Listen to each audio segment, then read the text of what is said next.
I grew up here in this community, which is bordering Kibale Forest National Park. Margaret Kamagisa is the first person we ever met. We were two kids, showed up in the forest. It was a special day.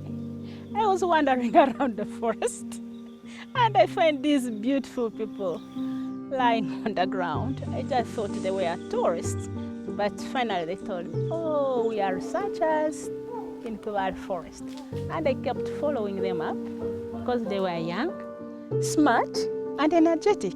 And here we are together working as a team for New Nature Foundation project. New Nature Foundation has impacted the community that are bordering Kibale Forest National Park in various ways. They have educated families to make their own energy-saving stove so that they can use as little firewood as possible. The stoves that we build are made from local materials and are very easily replicable and completely affordable by the community. It took me 1 hour to make my stove.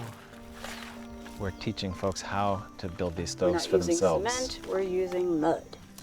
I love the stove so much. So we've been driving all day on our way from Entebbe to Kibale National Park, and it's taken 5 hours before we hit any natural forest. I don't think it's a coincidence. If you look right over here at all the charcoal for sale, this is the biggest charcoal market we've seen of the day as well, right after the first bit of natural forest. So that's where that forest is going. It's turning into charcoal so that people can cook their food. 95% of the population cooks on either wood or charcoal.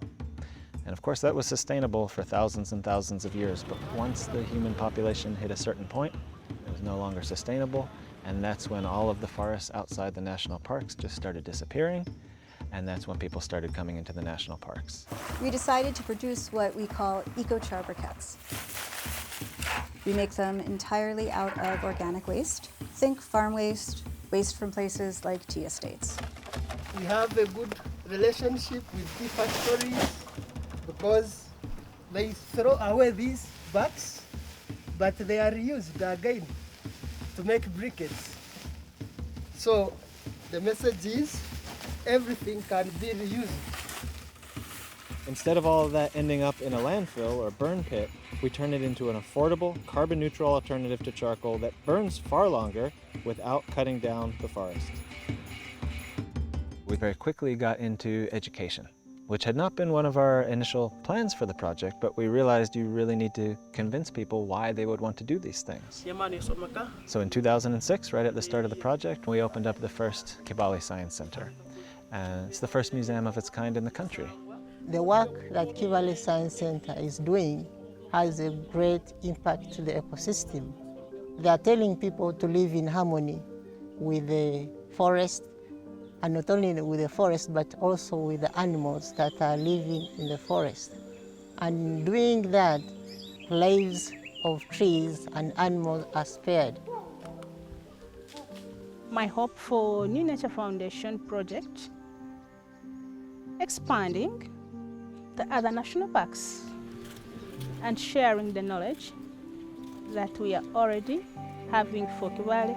When I look at this forest, it is going to bring a lot of happiness, especially from the parenthood of the chimpanzees. The winds that it brings. Listen to the waves of the trees.